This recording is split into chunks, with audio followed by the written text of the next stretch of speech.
नाज़रीन, सिंध अंदर कोरोना की पखेड़ के रोकण लाइ जुज़वी लॉकडाउन ते अमल जारी है। कारोबारी मरकज़ ऐं गाड़ियूं बंद पयल आहिनि। इन हवाले से वधीक अपडेट करने के लिए टंडो अलायार में रिपोर्टर लाइन ते मौजूद है नसीर शाह। जी नसीर, छा तफ़सीलात आहिनि?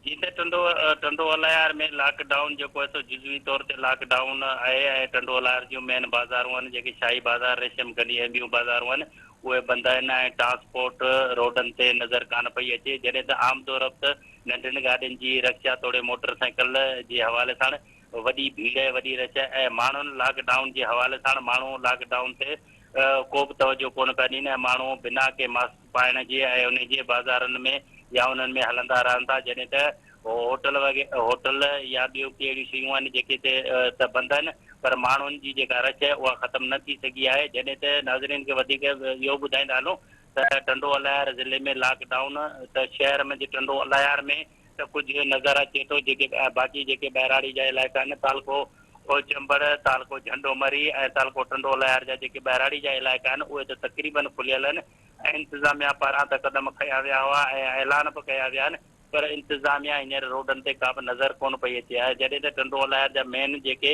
रस्ता हुआ उन्हनि खे पंहिंजो रुकावटूं खड़ियूं करे पुलिस बंदि त करे छॾियूं हुयूं, पर उन जे बावजूद बि जेके रिक्शा आहिनि या मोटरसाइकिल आहिनि, नंढियूं सवारियूं आहिनि, उहे उन्हनि जी आमदो रफ़्त जारी आहे ऐं माण्हुनि जी भीड़ रश उहा ई आहे ऐं लॉकडाउन जे हवाले सां माण्हुनि जे कन ते का बि जून न पई चढ़े।